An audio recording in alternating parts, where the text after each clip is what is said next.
on, maybe kind of recap what we're doing on the week, maybe how we prepare for the upcoming week.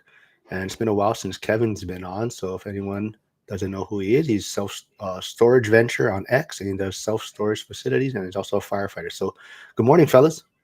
Morning, man. Yeah. So, Kevin, maybe quickly, since it's been a while, maybe give a quick recap of what you invest in and where's most of your self storage facilities at. Yeah. I actually started real estate prior to the fire service. So we started back in like 08, single family homes, multifamily. Did that for a while. And then as of 2023, we bought our first self-storage facility. And then we've just kind of been focusing on that, probably given that 90% of our time. So we have facilities in North Dakota, Kentucky, South Carolina, and North Carolina right now. Cool. Hold on. I'm trying to test something out. We're live on Instagram, but last time somebody said they couldn't hear me on Instagram, so I don't know how to. Well, I'll play around with that. But Curtis, so it looks like you've been doing a lot of networking and going to events and everything. So maybe fill everyone, like give a recap on what you've been working on. Yeah. So my goals go to at least one event per week, and sometimes the events line up on the same week. So I go to all sorts of networking. I say if it's within like a 30-minute drive, I'll try to make it. Um, it looks like Flavio's in Grandview, Washington. Hopefully, him and I can meet up at some point. Um, but yeah, and then I recently went and saw Kent's place. He just bought a triplex. Kind of was talking to him throughout the whole like process. It's about 35 minutes away from where I'm at, so I drove out there. We toured it. The full interview and tour is on my channel, but he's gonna get to live for free, which is awesome. So I just put your channel link in the chat, and yeah, I forgot about that. You just did a cool video. I forget you and Ray kind of helped him because he's in the Tacoma fire, right, Ken? Yeah, And then you're able to use Ray's cool equipment and make a real exactly. professional video. Okay, so yeah, so go check it out, everyone. Go subscribe. That was cool. And then Kevin's been seeing how much fun we've been having on the lives, and he was kind of talking smack to me on X, saying it's been a while and he hasn't been on. So, but he always gives me. You forgot about me. No, every time I invite you on, you tell me, "Oh, I got this firefighting stuff I got to do. I got to actually work." So I've been off work for like a month and a half, man. I got pneumonia. Oh. I got pneumonia, and then I got a secondary lung infection, and I was in the hospital for a day. It sucked.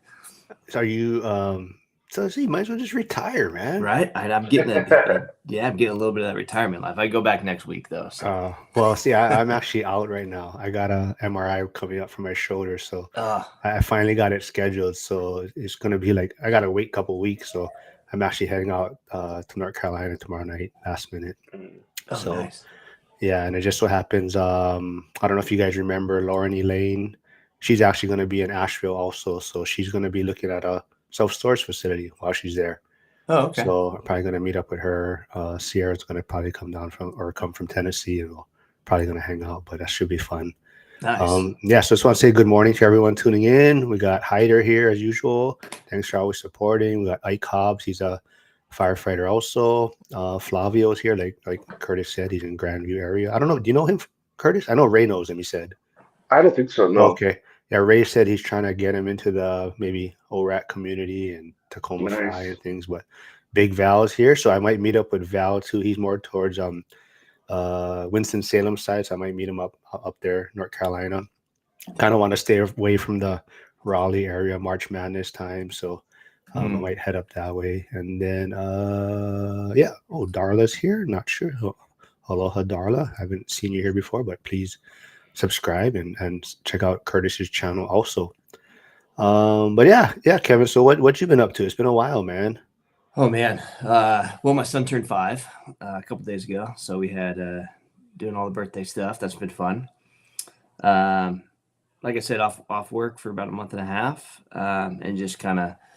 The sickness kind of wiped me out. I got lucky. I had hired an operations manager for a self-storage portfolio like a week before I got sick.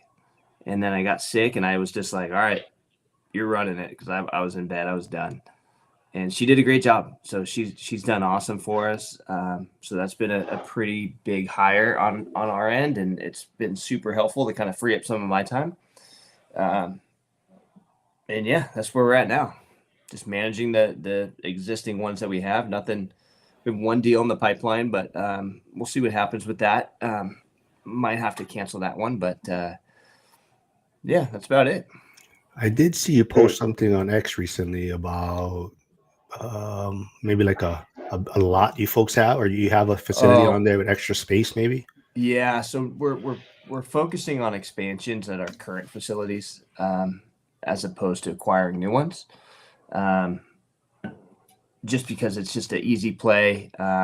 We have a lot of room to expand at a number of the facilities. So what we've done is we've just kind of slowly increased rates to see where move outs turn out to be. And, there's a few sites where people just don't move out, even though we increase the rates and kind of push the envelope a little bit. So for those sites, we want to expand and get more people in. There's obviously demand there. And so we're looking Were you to. joking about bedroom and bath, or what did you put on there? Something about offering No, half that bath. so we're looking at, because we have traditional drive up, right? Like you drive up to the facility, park your truck, throw your stuff in your unit, and you drive away. We're looking at more like contractor garages on some of these expansions, so larger warehouse spaces that have like a half bathroom.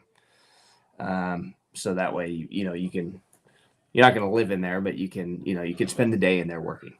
Hopefully, you Hey, don't live in there. I can live in there. Yeah, Curtis would live in there. Curtis definitely would. So per I the don't. lease, you can't live in there. He'll figure out a way. Yeah, we've had people live in our self storage units, just drive up self storage units. Oh wow. Yeah, Don't tempt Curtis. He's gonna look into it now. So yeah, I don't know. So yeah, if you haven't heard Curtis's story, Kevin, his first house hack, he basically boarded up or put up a wall to separate the rooms, and he didn't have a full bath. I mean, he had a toilet, but he didn't have a shower in there, so he would shower at the gym and the mom's house. So that's how he did his first house hack, and now that's he's doing a awesome. second one. Yeah, so cool story. That's awesome. Yeah. Oh, got Andy here. Thanks for stopping by, Andy. Andy's possibly working on a deal. So the school community is working out. People are connecting and sending each other deals. So that's always cool. But yeah. So I don't know, Curtis, has self storage ever crossed your mind? Is there a lot of self storage in your area? There is, just because we have like the military base, we got the port, so a lot of people are kind of in and out, and people always have a lot of stuff. So I actually had a couple of questions. Like you kept saying we, so like who all is that? It's just my wife and I. Oh, okay, okay, Yeah, okay, okay. yeah. I wasn't sure if it was you and a whole team of people or what's going on. No, so we have a few people that work for us, but no, it's just my wife and I that own the facilities, and then I have one that I brought in an equity partner on. Okay, and then how do you kind of fit in this ORAC group? Because I don't really hear a whole lot of self storage on these channels. Yeah, no, I'm a misfit. I don't fit in. Mark every once in a while just throws me a bone and lets me come on and hang out. Okay. No, I always invite him on, but he always gives me this, oh man. Well, he has young kids too, and he's still doing Yeah, the fireside. So I keep trying to joke with him that he should retire already. But he has less. He kind of got in the fire department later than me, so that's kind of why he still has that little burn or enjoyment of it, I think. So, but I can tell that you're starting to think about it a lot more now. yeah. I think I've got another year and a half. It'll be 10 years, and so I feel like that's a good time. Good time to Yeah, go. You like know. I told you, I think 10 years is that point where a lot of people, it's that make or break point. Once you hit 10, then you start you start looking at it differently. Whether it's like I'm going to Yeah. go full speed ahead, overtime, promotions, and the other side's like, okay, 10 years has been a great run, and how am I going to exit out, or Yeah. what's my retirement if I get out in 15 years, or what's my retirement if I get out in 12, or what's. I think you just start looking at it differently. So I don't know. Are you guys how's your guys contract? Are you guys up for because our contract's coming up this summer for our new one. And who was I talking to recently? Brett. I don't know if folks know Brett. He's in Wisconsin or Milwaukee, but he said they've been working without a contract for like 4 years already. Wow. Yeah, we ours expires this year, so we'll have to have a new one in place by November. It was a 4-year contract last time that it was not a good contract for us. So we're hoping this year, we can negotiate at least a 2 or 3 year good contract. Are you guys any talks of like hazard pay for COVID work for you guys? No, really? Yeah, we're possibly getting like a lump sum payment for hazard. Is that pay. from the feds? Is that a federal thing or state thing? I thought it was federal, but yeah, I'm not sure. Then maybe I don't know. I haven't heard of it. But again, I've been off for almost 2 months now. So that might actually bump a lot of guys out too. Yeah. Because if it's a lump sum pay and then they back it to a couple years, it might kick up their high 3 for those 2 years. True. So well, then I think Trump was talking at one point about no tax on overtime, something like that. Yeah, that would be because we already have. So I don't know how they would factor in the automatic overtime, right? Because we're technically we're a 56-hour work week, right? So I don't know how that would come into play, but it'll be interesting. Definitely hopes. But Ike has not really a question, but Ike's, like I said, he's a firefighter. But he says if you're running plumbing for toilets, it seems like a stand-up shower would cost a tiny bit more, but even more attractive. For the contractor garages, I'm guessing he's thinking about. I think it would be, and it would be easy to add on, but then I think I'm really pushing somebody living in there. And which I don't want. There's just more liability. Curtis is already Curtis's head is already spinning over there. I want him there from like 9 a.m. to 5, and then I want him out. All right, so I know it's Sunday. A lot of times we kind of a day of relaxation. Like, how do you guys approach Sunday? Is it a day to relax, or are you getting primed for the week? Maybe Kevin, you can go first then. Yeah, I mean, for us, it's usually there's something going on with the kids. Usually, I haven't relaxed in a while. This is my first relaxation right here, talking to you. But usually, there's like there's ballet, there's soccer, there's baseball, there's a swim lesson, makeup, something, or we'll try and get the family. We'll go on a walk with the family or something like that. So we try and spend it together as a family. But there's usually some sort of activity involved. Okay, well, so it's not so much like you're not really prepping really for Monday. I don't prep. I don't really do much work on Sundays. Yeah. Okay, so for you, Curtis, anything different? How do you look at Sundays or getting ready for the week? Yeah, so kind of like the early part of the day is more like a catch-up day. Okay, is there anything that I missed throughout the week or like the weekend? Normally that comes down to like having to clean around the house or something, or prepping food or things like that. And then the afternoon or the part two of the day is often just kind of just look at the week. Okay, what do I got to do for work? Well, what events am I going to go to? Kind of just laying it out like that. I do get the Sunday scaries where it's like, oh God, okay, tomorrow's work day. I got to wake up at 6 o'clock again. But yeah, it's kind of a prep day and kind of like like a makeup day. Yeah, so thanks, Go on Keola, for stopping by. He's just trying to ask if we're pretending to know things. And I said, yeah, we just, we try our best. So we're doing our best out here. So thanks for stopping by. Gotta fake it. Yeah. But yeah, I mean, I think definitely everyone looks at it differently, right? Like Kevin looks at Sundays kind of a family day. Some people look at it as a prep day to get ready for the week. But yeah, I think definitely once you have kids, right, it kind of changes things, right? And it's hard to really prep for the week coming up and whatnot. You're just trying to survive, and sometimes it's the only day the family can get together, right? So so I think it's really, but it's just figuring out how to make that time, right? Figuring out how to make that time and putting your priorities in order. And I guess that's the number one thing, right? We're always trying to get time freedom, right, through these real estate or stocks or financial freedom type mindset. But the biggest thing is getting more time for yourself, right? And that's gonna make life a lot easier for us. But Kevin, I know like self storage is your thing now, right? I mean, you've Yeah. definitely. I mean, I know you still have some rentals, right? Single family stuff, I think. And Or you, we do some flips. Like I'm doing a flip right now in Kansas City, Missouri. We just did a flip in Phoenix at the end of last year. So we still run kind of remote flips with some crews that we have in place. But I'd say 90% of our effort right now is self storage. Hey, oh, so hold on. So you're naming a lot of different states here, but like, how are you? Like, this is against the conventional thought, right? You pick a spot, you develop a team there, and then you kind of just go deep. You're kind of Yeah. like spraying all over the place. What's going on? Yeah. So I used to live in Arizona, so I'm familiar with that market. We have a team out there that, I know the contractors, I know the property managers. So for us to do a flip in either the Tucson market or the Phoenix market is very easy, because we have the team that'll do it, that'll run it for me. And same with Kansas City, Missouri. So those two areas, Arizona, Kansas City, Missouri, we have teams in place. Very easy for us. And then as far as self storage, we remote manage everything, so it really doesn't matter where it is. We take the same playbook and we can drop it in Michigan or North Dakota or North Carolina, anywhere. And so all these facilities are unmanned, remote operated facilities. So that's just kind of given us the ability to purchase anywhere.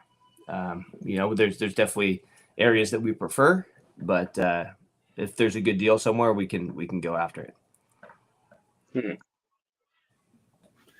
yeah. Every time I talk to Kevin, self storage piques my interest. And like I said, like Lauren, that's where she's pivoting to. She had her Yeah. equestrian farm in Florida. She finally was able to sell it. That's kind of been what's been holding her up, trying to get that off her hands right now. So she finally closed on that, and now, yeah, she's looking at some facilities, and I think so. That's why she's going to be up in North Carolina to check out some things. And I don't know. I'm not. We're in contract to sell our first facility that we bought in 2023. Oh, where was Yep. that one at? North Carolina, Yeah, I know. So, but not in Asheville, right? Or Wilmington area. oh, okay, yeah, Yeah. yeah. So yeah, I'm taking my son up to see the grandparents, but at the same time, probably just gonna be driving around and just seeing what's out there. I don't know. I don't know how Asheville looks since the I know some hurricane. people that own facilities in Nashville. Um, Oh, yeah, how did the hurricane? Did the it's a little hurricanes? bit lower of a median income, so I think they've had some issues with late payments. They have a little more liens, more auctions. That's typically what happens when you get to kind of some lower median income areas. But they've done well with it. But did the hurricane affect them at all? No. Good question. I don't know. I haven't Uh, talked to them since then. So what does that look like for, you said late payments, options, but for people that don't know what that is, what is Yeah. that? Yeah. So rent's due on the first of the month for, let's just for a drive up storage unit, right? 10 by 10 unit, they pay every month. Um, if they don't pay on the first, they have a 6-day grace period. On day 7, they get hit with a late fee. So now I tack on a late fee. If their payment, if it was $100 to rent that unit, they get a $10 late fee. Then if they don't pay by the 30th, 30 days after, I can actually lien their items. So what I'll do is I'll come and I'll put my lock over their lock. Each unit has a spot for 2 locks. So I'll put my lock next to it. So even if they were to be able to try and open their unit, they wouldn't be able to. And then they get a lien fee. So I charge them a lien fee. And if they still don't pay by right around day 60, I have the ability to auction off their unit. So I'll actually cut their lock, open it up, take pictures of what's inside, and I'll run an online auction. And somebody will bid on it, pay me, come take all their stuff, and then I have a unit to rent out. So what is that lien fee? Is it the same as like a month's rent or whatever? It's different per state. So each state has guidelines of what you can charge for late fees, when you can charge late fees, lien fees, when you can lien it, auction fees. So, but it's typically right around like a $30 to $40 fee for a lien fee, and then an auction fee is right around $50. Um, Mm. And so if somebody doesn't pay, all of a sudden they get the notice in the mail that it's going to auction, they have to pay their back rent plus all these fees in order to Hmm. stop the auction. Gotcha. And then what's like the highest option that you've seen? Probably $400 or $500. We don't try, and all we really care about at that point is just getting a rent ready unit. We don't look to make a lot of money in our auctions. We don't run them for an extended period of time. They didn't pay. We just want to get a paying customer in there. So most auctions will go for somewhere between 40 and $100. And that person may owe, when you add in all their fees, $300, $400, $500. And we're going to take $40, $50. But at the end of the day, we want them out. We want a rent ready unit that we can rent to someone who's going to pay. I guess. And auctions are really only about 2% of our customers go to auction. So it's a small portion. And you got to make sure you cut the right lock, though, right? Yes. Yeah. I don't Yeah, know if you we've heard done that that. story. Yeah. Yeah. They were painting and they mixed up the numbers on the unit. Yeah, we repainted the facility, and the painters forget what unit it was, but like 87 and 86 got switched. And one of them was in auction status. So I sent I call him a boots on the ground, a contractor out there to go cut the lock and take pictures. So he cuts the lock, and the guy that was paying takes pictures. We put it on the auction website, and luckily we figured it out before it got cleared out, but could have been bad. Oh, geez. We got some people tuning in. We got Josh here. So yeah, he says Outer Banks of North Carolina is great for short-term rentals. Yeah. Dennis is stopping by. Hi, Dennis. It's been a while. Hope things are well. Jason's here. And if anyone did watch the live yesterday, I definitely recommend watching the last 30 minutes if you weren't able to catch the entire thing. But the last 30 minutes of the live yesterday was pretty entertaining. So yeah, definitely go check it out. It took a turn. It did. The first 60 minutes was a lot of great information, and then the last 30 was great information, but different type of information. We'll just say Cleavage for Clicks might be a YouTube channel coming out soon. But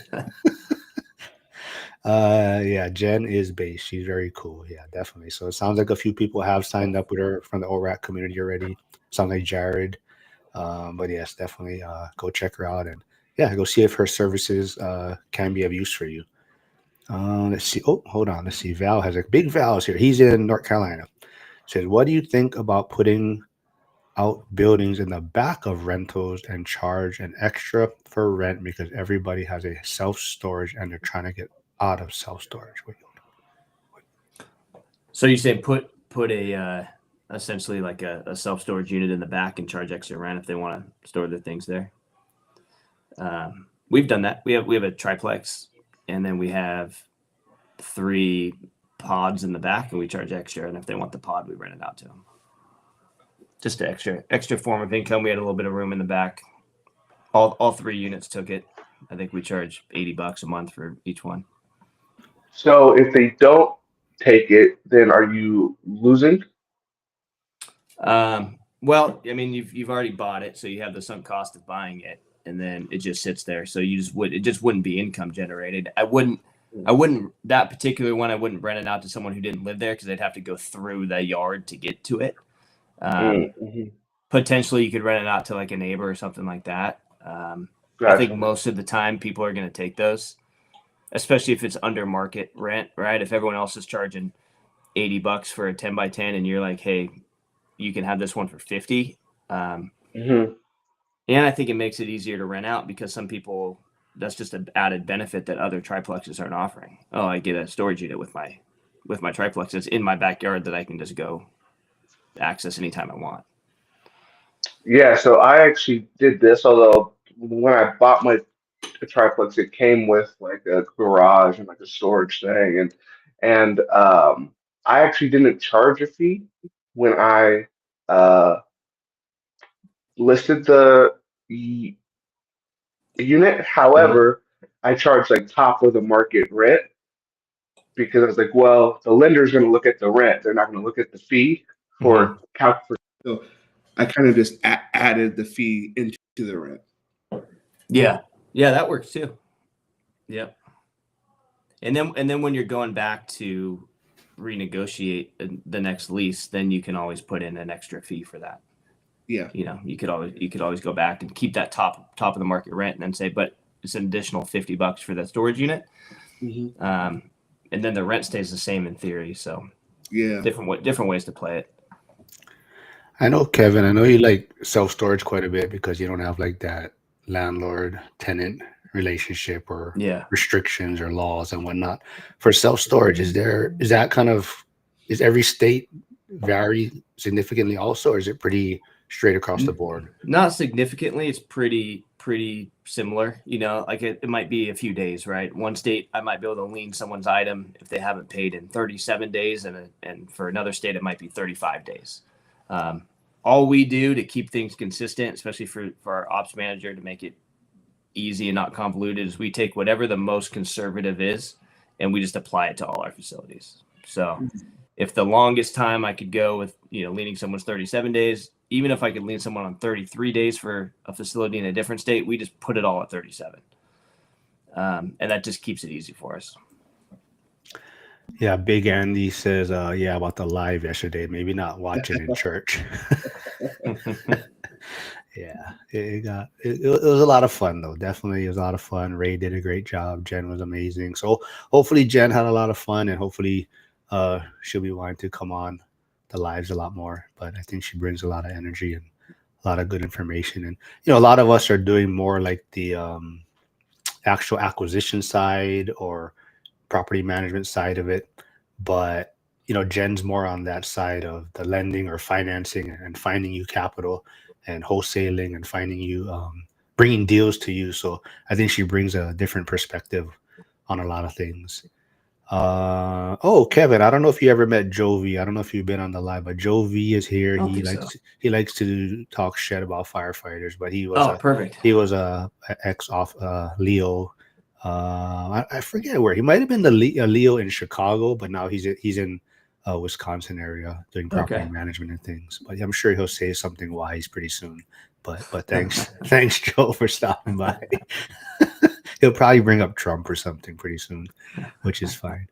Yeah, I mean, I know. So are you gonna still keep those rentals you have, or I know you've been liquidating a few now here and there, but you're gonna hold on to a few? We'll keep the ones we have for the most part. I've got we don't have many left. We have a few in Kansas City, and then I've got a few in Tucson, one in Texas. So yeah, I think we'll keep those. They're easy enough. We sold the rest to get into self-storage. That's allowed us to get into self-storage. We've got 11 facilities now, and hopefully just keep growing that way. So Steven, who used to live in Orlando, then he relocated to Pittsburgh to invest in Pittsburgh. So he's investing in the Pittsburgh real estate market. But Steven says, hey, Kevin, has self-storage increased in popularity? I heard about it 2 years ago. Yeah, it definitely has. COVID, a lot of money went into self-storage space in COVID times. A lot of tech came in, big institutions started ramping up acquisitions. So it's definitely increased, which has caused prices to obviously go up as well. There's more demand for self-storage. But we focus in more tertiary markets, like, under 30,000 population, some of our towns are under 5,000 population. And so we're not dealing with a lot of that competition that you have in some of these more like primary and secondary markets. Is he piquing your interest, Curtis? Well, I've heard of self-storage. It's kind of big over here. I even know some folks that have combined like self-storage and like RV parks kind of together. Yeah. So just let you know the pressure's on, Curtis. Dion's tuning in. He's listening to you. Dion's here. Yeah. Well, I think self-storage would be interesting for Dion. It seems kind of perfectly like lazy. Because you don't have to be there. There's no tenants. There's no toilets to fix. But no, self-storage is very interesting. I'm trying to get good at one thing first before I go to a new thing, especially being so new. I think when you try to hop to multiple things, that's where you can get into like trouble. like the Yeah. jack of all trades, but master of none type of deal. Yeah. And I'm a little different just because I started this in 2008, right? So I've had whatever it's been, 15 years. And I started in single family, multifamily. And then once I felt like I learned that, right, I went to a different asset class. So I agree. I think if you're just kind of following the shiny object, sometimes you can accomplish nothing. Steven says, thanks, Kevin. If you ever decide to sell, would you sell to a big company like Public Storage? They probably wouldn't want mine. Like I said, we're buying in more tertiary rural markets. It probably wouldn't make sense unless we owned a number of facilities in a specific area that could get rolled up to them. They're going to look for larger facilities more in the secondary and primary markets. They're slowly making their way to tertiary markets, but they're never going to be in towns of, 5,000-10,000 people for the most part. It just doesn't make sense for their model. So probably not, but that is a good exit strategy that I know a lot of people have, is that they buy a number of small to mid-sized facilities all within, 30, 40 miles of each other, with the goal of rolling that up to an institution. Extra Space Public Storage, Keep Smart, one of them. So are you in like the Gary, Indianas of self-storage world? What's the Gary, Indianas? Like, It's the hood. like the ghetto. Maybe the redneck hood. I'm in the South. Okay. But no, I mean, we focus on areas that have a median income of at least, 60, 65,000, because we don't want to deal with the liens and the auctions. I don't like auctioning people's stuff off. So, a lot of our median incomes are 90K plus in the areas that we're in, but they're just smaller towns. A lot of them are oil and gas towns, or there's some industry there that allows people to make a higher wage. And like I said, about 2% of our customers end up going to auction. So it's a relatively small amount. All right. So not like Gary at all. If you're making 90K in an area like that, you're rich. I may have missed this one, but this is a Flavio. Thanks, Flavio. He said, I'm a new fan of you guys. So yeah, if you haven't, Flavio, I'll put Curtis's channel again in the chat, so go subscribe to his YouTube channel. And then Kevin is primarily on X. I'm not sure if you're on X, but go check him out. Storage_venture. So is X like the storage place to be? Because I see a lot of guys that do storage on X. Yeah, I just like the real estate Twitter, or real estate X, whatever you want to call it. I just think there's a lot of good knowledge and people on that. That's really all I use it for. I don't have any other social media, so I just hang out on X and just kind of take in what I can from other people who have done what I've done at a higher level. But there's a good amount of storage people on there for sure. That's what I try to tell people. To me, X has tons of great information, especially like finance, real estate. But of course, you do got to filter out a lot of the nonsense. But to me, as far as information goes, I mean, yeah, there's amazing content out there.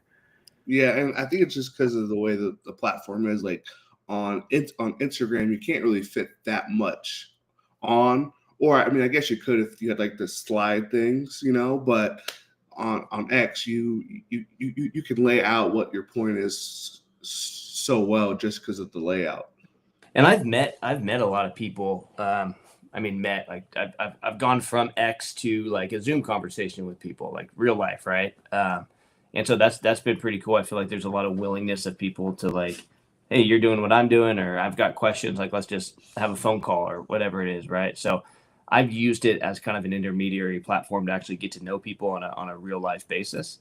And then I've also, I've helped people. I've kind of accidentally started this self-storage coaching thing where I've just been coaching people on how to get into self-storage and how to, or maybe people that have one or two facilities, how to scale, and all that's come from X. So it's been kind of cool. Nice. We got a guru. Yeah, I don't know about that. I don't have any courses. What? That's the best kind of guru that doesn't have a course. Yeah, it's been fun. I mean, I've done it more just because it's been fulfilling for me. But I tried to do it without buy-in, without any kind of monetary exchange, just to help. And I got burned, but not that I got burned, but I just had people just like stop in the middle of it and like not talk to me again.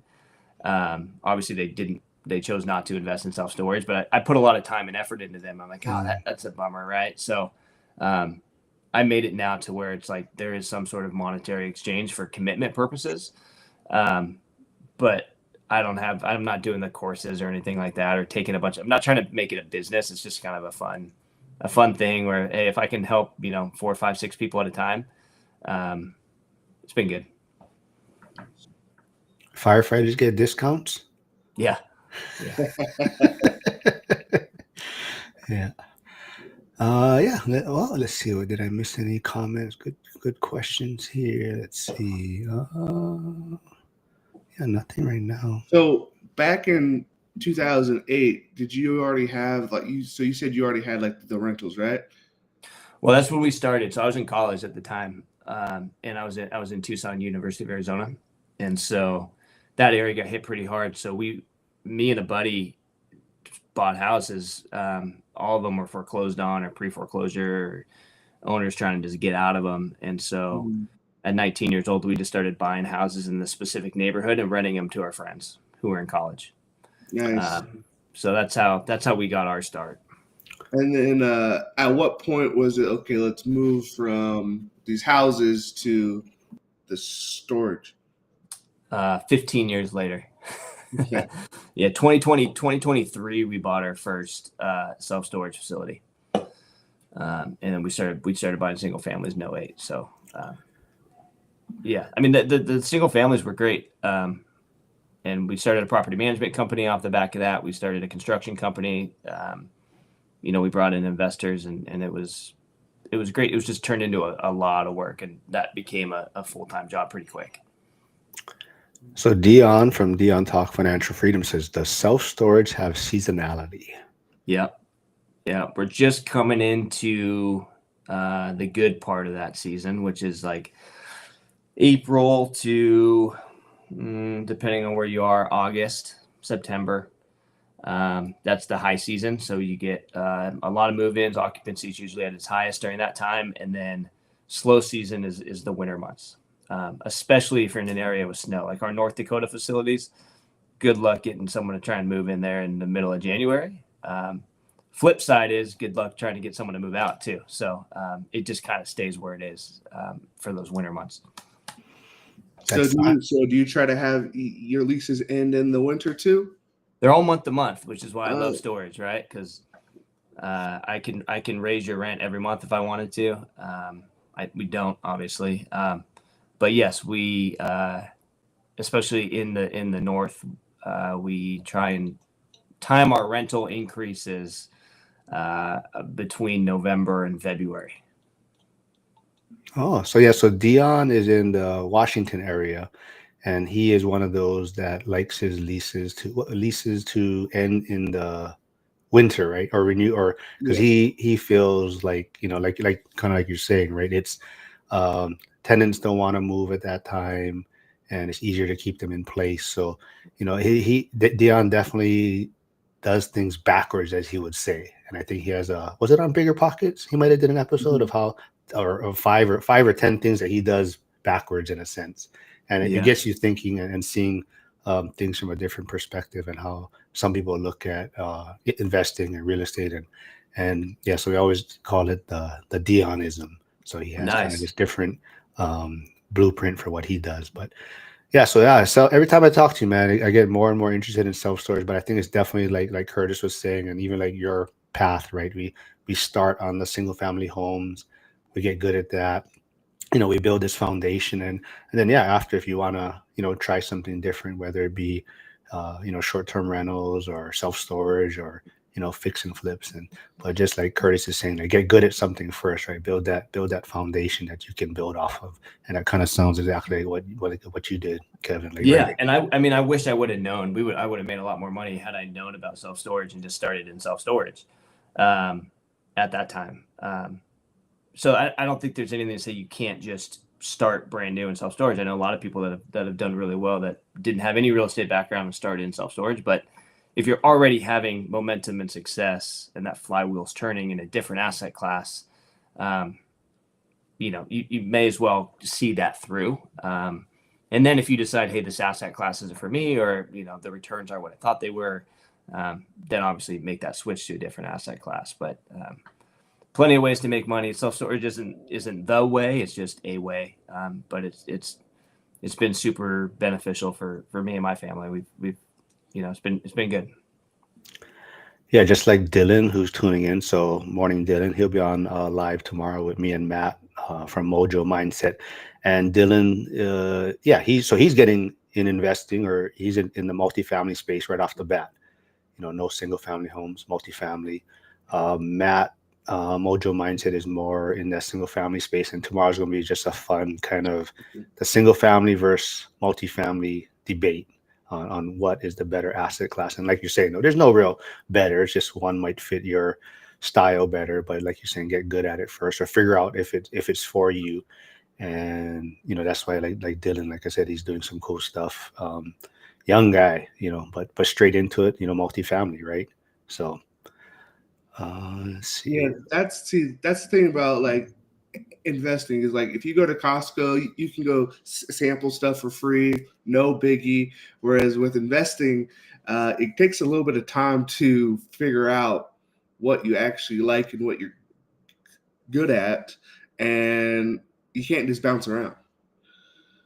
Yeah, See, and I think a good way to kind of pseudo bounce around is if you have some extra capital, is just getting involved in other people's deals, and just kind of seeing how they do things, right? Just investing as a limited partner in a self-storage syndication, or in a multifamily syndication, or just to get some exposure. And it's like, hey, if the sponsor, hey, I'll invest, but I want to talk about what you're doing, so I learn throughout this process as well. And we've had success with that. So see, I was waiting for Jovi to say something, but he said, I need to figure out how to monetize making fun of Mark and other firefighters. Yeah. Dylan says, I can think of quite a few reasons why single family could be better, but I have to get higher returns because I have partners. Yeah. So save that for tomorrow, man. Don't be telling me your strategy for tomorrow. But I think and my input, I won't be here tomorrow, but I think single family is great. Like it's very easy to manage and run, 3, 4, 5 houses. Then you start getting above that, and it starts just getting to be a lot of work, and the returns don't make as much sense until you get to 70, 80, 90, 100 homes. And then it starts making sense again. So I think single family has this big middle ground, and we landed in that middle ground of like, okay, we've got these, 20, 30, 40 houses, and it's just the returns weren't generating the work that was being put into it. But we didn't quite have the scale to allow us to make that work easier and hire the right people. And so I think you can get to that scale a lot quicker in multifamily. I think that's the big benefit. But if the goal is, hey, I just want to have, 3, 4, 5 rentals, I want to self-manage, slowly pay them off, like I think single family is a great way to go. I just think the fear is that you get stuck, because I was there in that middle ground between that and scale. Yeah. You know what, Curtis? We did have a good from yesterday's live. Jen was talking about insurance. And I remember on the live that you were on recently, you were talking about that seller that you met up with and, had a conversation with. You did the slow dance to the bedroom, like you said. But you were talking that investor or that seller doesn't have insurance, right? No, Yeah. none. He took them all off a few years ago. And when he told me that, I was like shocked. And he was like, well, what's really the thing? I got these 30 paid off properties. If one burns down to the ground, now I have 29. What's the big deal for him, And so I thought that was very different.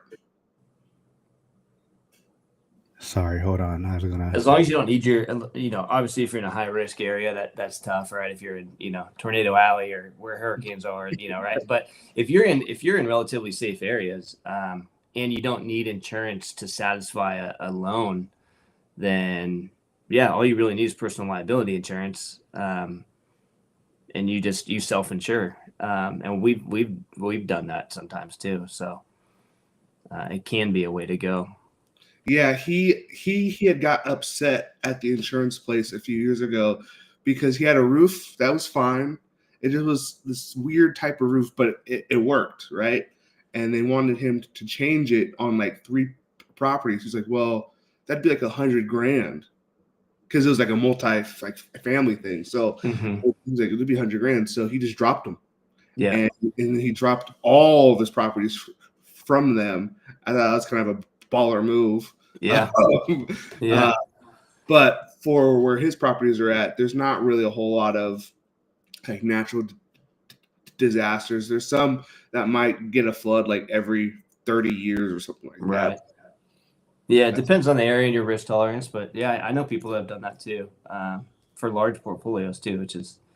But again, if you can go, you just got to map it out. If you can get 2, 3, 4 years, and that equals the loss of one building, because you're not paying that premium for that long, you just got to get through that time period, and then you're covered. But yeah, it's interesting. I was seeing Steven's comment too. Can you 1031 single family homes? Yeah, you can. As long as they're investment properties, right? You couldn't 1031 your primary residence, but if it's an investment property, you can 1031 it into any like investment real estate property. Yeah, and Flavio says, in my area, self-storage is a fever right now. A lot of new ones. It's the biggest threat to self-storage is self-storage. So that's part of the reason I'm selling the one in North Carolina. Is we had the supply demand was like right there. We were slowly, increasing rates, everybody in the area. And then all of a sudden a brand new facility comes in, big, large facility. Oh yeah. Was that the one like right across the street? Right across the street. Like you drive out of mine, you can drive right into theirs, right through their gate. And the demand just didn't support it. Now I think that area will eventually support that demand of the square footage that they built, but it doesn't right now. And so now it's kind of a race to the bottom of who can drop the rates, who can run the best promotions, things like that. So if that tilt supply and demand not in your favor, then you can be doing everything right and not be able to increase revenue. Yeah, it almost seems like Airbnb at that point where it's like how many rooms are in an area or how many Airbnbs are in an area, and if it comes over saturated, then kind of that race down or the promos and. Yeah, exactly. Yeah, and if you look at the nationwide average, it's interesting. It's right about. It's gone up. It started at 7. I think it's now 9 square feet of storage per person is the nationwide average. So if you're in a market that has over 9 square feet of storage per person, in theory, you're oversaturated. Now, there's a lot of things that change that, right? If there's a military base or a college or whatnot, but that's kind of just a quick number to go off of if anyone's looking at self-storage. Yeah, where I'm at, there's all sorts of stuff. So you can go down a street and pass multiple self-storages within like 5-10 minutes. You're like, oh, there's one. Yep. Oh, there's some indoor ones. There's some outdoor ones. But our town is a little bit larger than 5,000 people. Yeah, and just another way to assess it, like if you are interested, is just call those facilities, pretend like you want to rent a unit, and see if they're full. If everyone's full, well, then the demand is there, right? But if everyone's got vacancies and everyone's running promotions, then I would hesitate on buying or building in that market. Mm-hmm. Yeah, Joe V says a subset of self-storage I have been interested in is a boat RV storage. Any specific wisdom for that area? Yeah, I think boat RV storage is great, and you can get into it very inexpensively.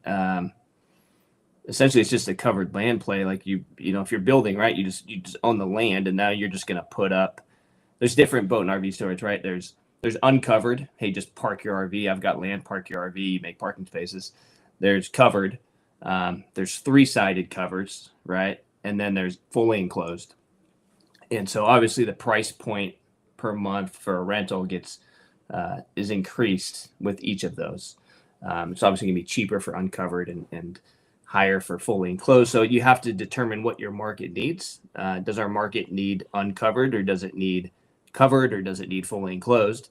What are people willing to pay? And then you can run your numbers on if it makes sense. But if you own land, I mean, it's a great way to utilize that land as income generating. The value on those isn't quite as high as something that would have a permanent structure like self-storage, because it's still just land. But if you build fully enclosed, that's valued very similar to self-storage. So there's some ins and outs of it, but yeah, happy to answer more questions on that if you have questions. Yeah, so I put Kevin's X handle in the chat and Curtis's YouTube channel. Kevin, I know you only had a limited amount of time, so if you have to bounce, just bounce whenever. Cool. But you're Yeah, no, welcome 10. to stay. Yeah. So quickly then, I know. So Joe, he is I don't know if struggling is the right way to put it, but getting his wife on board investing is probably his biggest roadblock right now. So you going from maybe single family homes to more self-storage, was it ever a challenge to get your wife on board, or does she prefer one or the other, you think? Well, I started in college, so I wasn't married at the time. So I came into the relationship already having kind of this investment background. So it was just kind of part of who I was and what I did. And so it wasn't something new that I was starting with her. So it was a little different situation for me. Wait, did she marry you because you're an investor or a firefighter? She married me before I was a firefighter. Oh, Yeah, before I was a firefighter. But yeah, so I think my question to Joe would just be, what is why the hesitation on your wife's side? Like, what is she worried about? And then trying to figure out how to, address those concerns in a way that, puts yourself in her shoes. But obviously investing is scary for sure, for anybody. And so, especially someone that doesn't have a background in it, or someone that's relying upon someone else for the finances of the household, I could see why that would be a hesitation on her end. but as far as like asset class, so does she prefer single or single family homes, or does she like the self-storage side, you think, or doesn't even matter? Like She doesn't. He just cares about the cash flow. She doesn't matter. She doesn't care. No, she stays home with her kids, and her job's tougher than my job. So, as long as she kind of it's kind of my realm. She must be listening. She must be standing by you. I share wins and losses, of course, with her, but I'm the one doing that stuff, and she's doing the more important stuff with the kids and everything else. I'll just say hi because I know she must be standing close by you. Right behind the camera. Nope, she's with her two little kids in the other room. All right. Hey Curtis. So that guy Kent, the video that you put out. Mhm. I mean, how did that all come together too? I know, was he in the kind of following you guys for a while or picking your guys' brain for a while? Yeah, so he goes to Tacoma FI. He's probably been going for at least a year now, and so he actually had reached out to Dion and Mike, and then they told him about Tacoma FI, and then he's just been kind of picking brains, asking questions, and then I actually saw the property that he ended up buying back in October. It is the deal, what I needed the deal to look like. It couldn't look like for the owner, so I just moved on. And then I was really glad that when he got it, that was awesome. And he was texting me throughout. He was like, "Okay, the inspection is on this day. What should I be looking for?" Or like he even used the same agent and loan officer that I've used and stuff. So I was just trying to give him as much resources as possible. So is he excited? I mean, like, what is he like? Was there a lot of work he had to do on the property? More than expecting, because 2 days before closing, one of the tenants bailed, and so he had to hurry up and get that unit turned because he was expecting that rent to help pay for part of the mortgage. But he's been hustling, and I guess he has a family member that's also an investor kind of in that area, and so they've been helping him to like, okay, this is how you turn it fast, because it is a little far for me or Ray to kind of go over there and just get a little quick tip, but his family's been helping him, and he's already found a person. I think it took him 3 days to find a tenant, so it was pretty quick. Nice. So yeah, if anyone wants to hear the full story, and I gotta go check out the story on Curtis's YouTube channel. Probably a great video because he got to use all Ray's gadgets and Yeah. video things, and but yeah, Ray's doing a lot of cool stuff too. So I think Ray is getting more comfortable. Like Ray, we were talking yesterday. Ray kind of felt that imposter, kind of like, do I have anything to share, or can I actually help people? And I think he's definitely coming out of that and realizing that there's people trying to get started, people, ahead, below, but just, putting yourself out there and sharing your journey is just helpful to a lot of people. Yeah, I think the more that we can like bully him into doing stuff, the better. Wait, why are you saying bully him? Well, he did have a great time in Vegas. So, yes. So Kevin, next year you got to come to the ORAD event. We got to get you. That'd be fun. Yeah, it was a lot of fun this past year. So, that's like, that's pretty close to you, man. I know it's easy enough. But you had pneumonia. Jesus. I know. Crazy, man. We'll get you out there, man. You'll be retired by then, I think. I hope. We'll see. Yeah. Dylan says, I've just been doing it all with my finances, and as my fiance has seen how we're doing with multi, she's wanting to get more involved. I think if you can prove concept to your wife, she may want to join.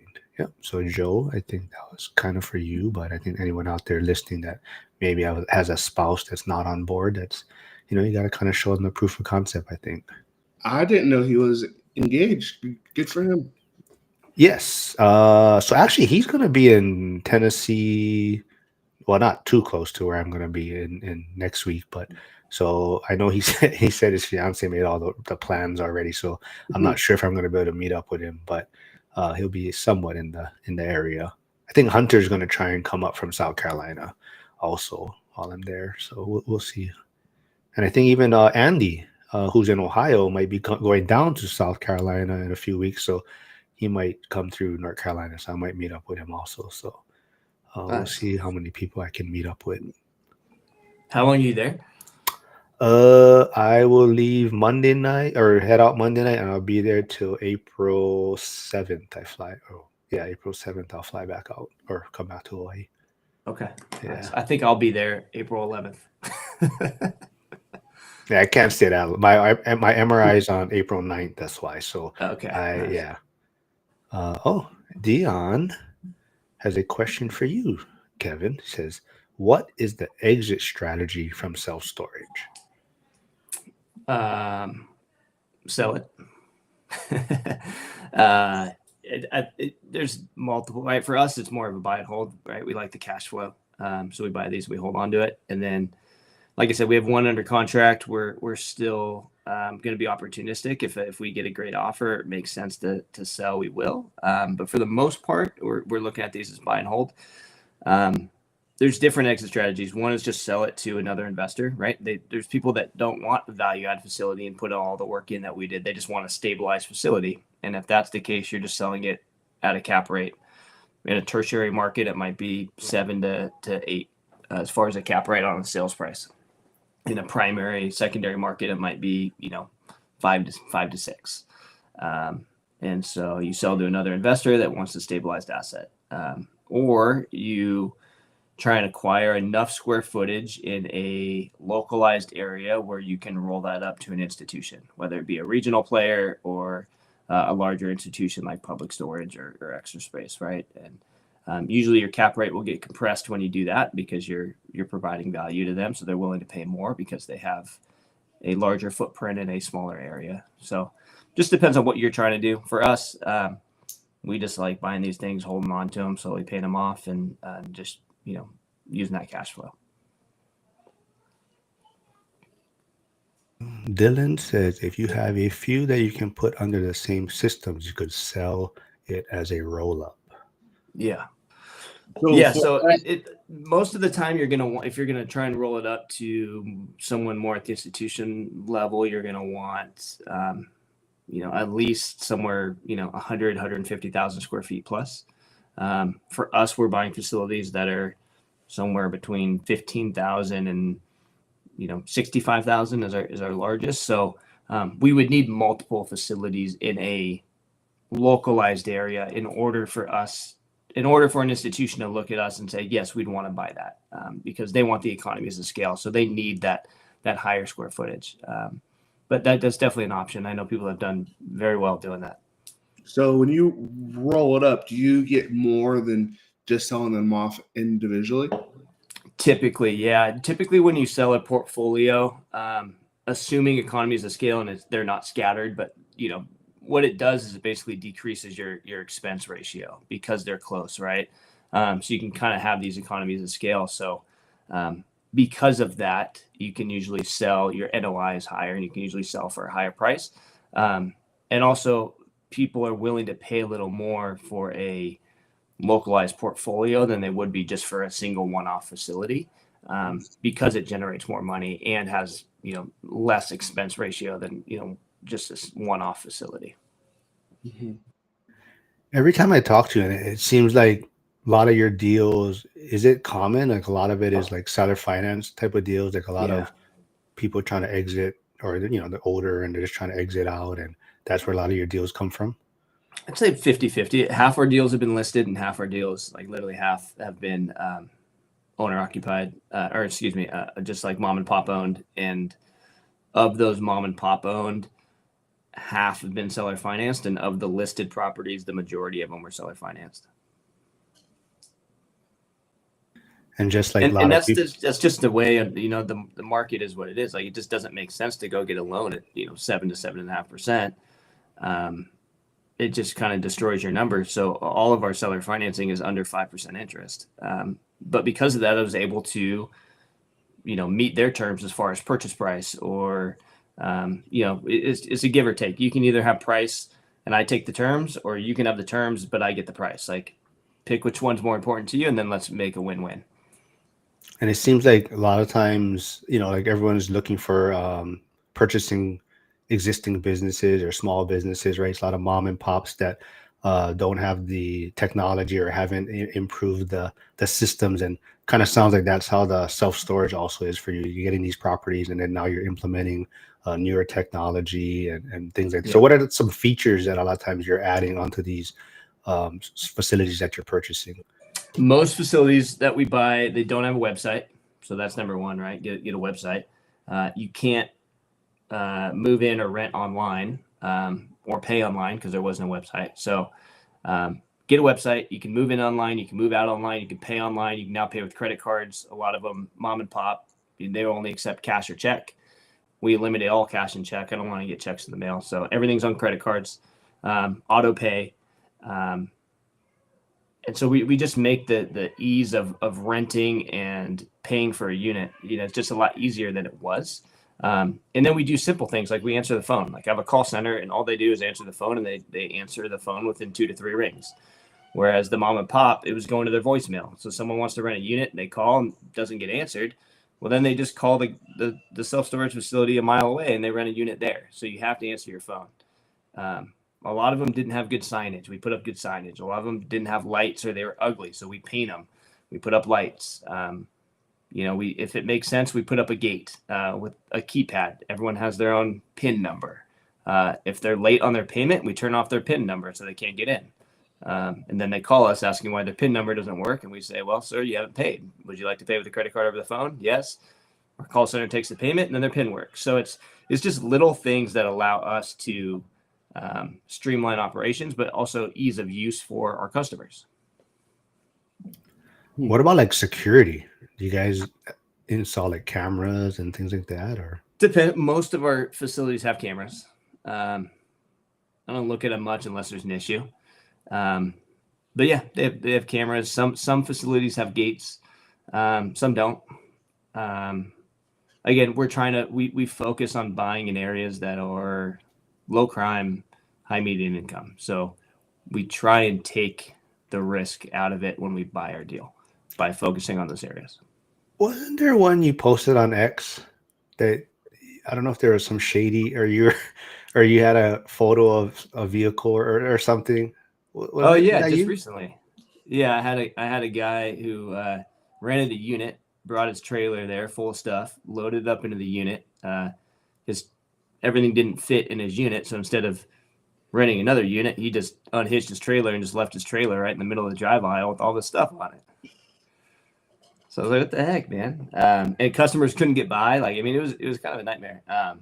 And again, that's like our biggest emergency, right? It took me 4 days to figure it out, and I didn't really care much. But I just must have been a police officer just parking in front of the Probably, scene, right? Getting in yeah. front of the incident. Just no regard to anybody else. So anyway, I just had, I go meet all the neighbors at the facilities. I had a neighbor walk over there, post a notice on it, and basically tell them, hey, I'm gonna impound your trailer if you don't move it, and they moved it. Yeah, so Dylan says, I noticed with small businesses, they're pretty bad at marketing too, where that's my background. So we'll fill vacancies a lot faster and at higher rates. Yeah, most mom and pops we buy for, that's another key thing, right? They're not marketing. So, we'd start posting on Facebook. We get the Google My Business profile up. We run Google ads if we need it. We focus on SEO and organic. So we try and be at the top of the list when someone Googles self-storage in this town. I want to be the first one. Do you guys, or if you guys are still here in the chat, do you guys think self-storage would be a interesting speaker or someone on self-storage at the next ORAD event? You think? Because Zuber doesn't really have anyone that comes on and talks about self-storage. Yeah. I don't know. Like I said, every time I talk to you, it piques my interest more and more. And like I said, Lauren's pivoting to self-storage, and I don't think it has to be one or the other, right? Like there's plenty of people like me, right? I own single family, multifamily, self-storage. We have a hard money lending business. Like you can be involved in different things. But what I love about it is the simplicity of it. Like there's no longer an emergency. Like our biggest emergency is that someone parked a trailer and left it. And it took me 4 days to get it moved, and I didn't lose sleep over it. I just didn't care. Customer called and said there was a trailer and they couldn't get to their unit. Sorry, we're working on getting it moved. Like not a big deal. And I like the fact that it's lien laws as opposed to tenant laws. I don't have to go to court to evict someone. I don't have to kick someone out of their home. Like I just lock your unit, and if you don't pay me, I do a quick auction and move on. So simple. Yeah, sounds like we have a couple. Yes, that would be great speakers coming in. So that'll be cool if can figure something out. I forget that guy from school. Did he reach out to you? I think I gave you his information, or I don't remember either. And who was I told it? him, shoot, I don't remember his name, but he was asking about self-storage. I said, I know these two firefighters, you and Mike Webb, and I sent them your way. And I don't know if he ever. I had someone reach out to me, and I went back and forth with them over email. It might have been him. Yeah. I know I connected you through email, so I don't know. Yeah. Let's see. Chester, Wealth Building Journey, says, how can you tell whether a small self-storage operator is a motivated seller? I think they give you the same signal that a mom and pop owner of a home, like someone who has a investment house or multifamily would give, right? It's the same kind of signals. They're willing to share financials, right? If you're unwilling to share financials, like I'm not going to spin my wheels on you. You're probably not a motivated seller. So that's a big kind of signal right there. Just that they're willing to talk to you, that they share information openly. They answer the phone when you call. Those are all signals. And then eventually, you're going to put an LOI in front of them, and if they agree to it, then you're off to the races as far as figuring out a contract that works.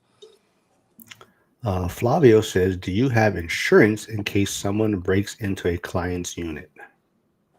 We require it's in our lease that our customers have to have insurance. And And so if someone breaks into their unit, we just point back to the lease and say, well, you have to have insurance, whether they do or not.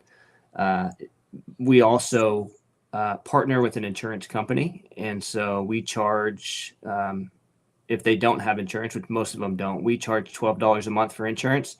We keep 9 of it as profit, and we give the insurance company $3. And we do that for 80% of our units are on our insurance with that partnership. So it's an extra $9 a month for us. And then if they don't want to pay that $12 a month, they just have to show that they have proof of insurance. And they just do that by uploading their declarations page of their insurance that it covers self-storage. So what do you look for in a deal where you're like, oh, actually, that's a bad deal? Like for houses, for example, right? Bad foundation or something like that. What's the bad foundation of self-storage? Yeah, for the physical side of it, I mean, there's not much, right? Just steel buildings, and so they're on concrete pads. So yeah, you want to make sure. I mean, a big issue is drainage, right? Especially in an area where it gets a lot of water. Is where's the water draining? You obviously don't want the water draining into the unit. You want it draining away from the unit. So that could kill a deal. But then other than that, it's just steel walls and doors. So if a lot of the doors are broken, you're gonna factor in what it's gonna cost you to replace those doors. It's about $1,000 a door. And then if it needs paint. But as far as the walls are concerned, it's very easy to tell and look are the walls damaged, yes or no. What sometimes they'll do is they'll do like plywood or OSB interior walls or even drywall. That's a no-go, right? Because for a number of reasons, water obviously goes through wood and soaks that wood and can cause mold and rot. But you can also cut through units a lot easier. So someone rents a unit and it's drywall, they just punch through, go to the guy's unit next door, take his stuff, go to the unit next door. Ask me how I know that. So you want metal walls, interior walls as well. So. But it's pretty easy. You don't, there's nothing behind the walls like there is in single family. So it's not like, oh, I wonder if the plumbing's bad or what's the electrical, right? Everything's right there. You can tell by looking at it. So it makes it a little easier. Chester says, have you ever extended out the lot size on a self-storage unit? What do you mean by that?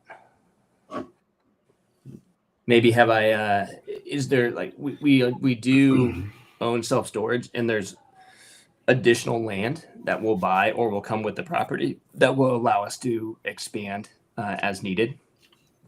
So if that's the question, yeah, I think extra land attached to your facility is great because one, you do the covered land play and you charge for parking. We do that, RV parking, outdoor parking. It costs nothing for me.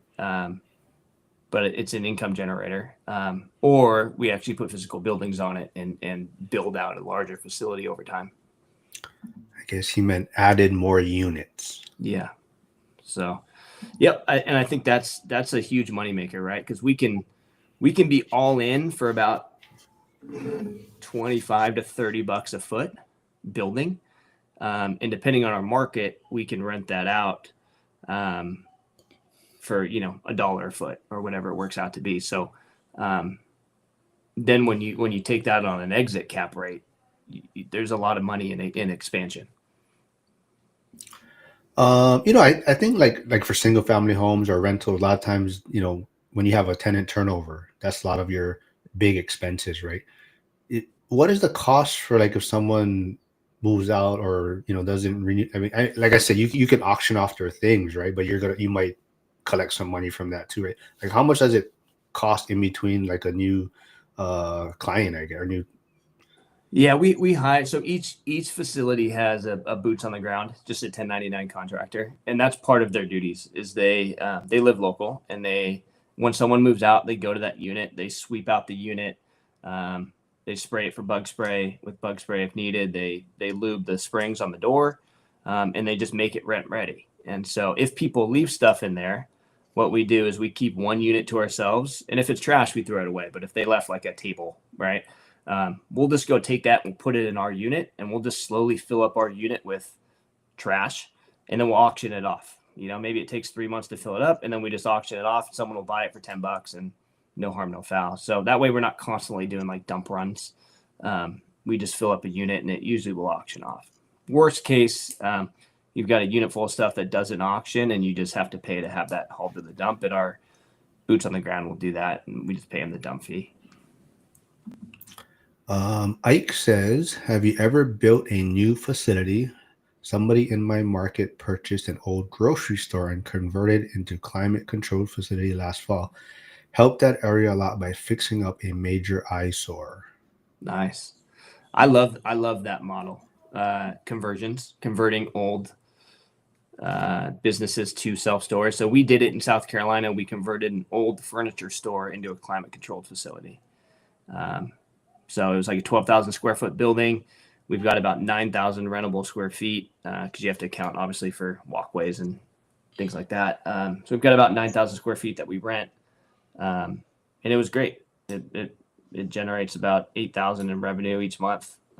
It's a cool little facility.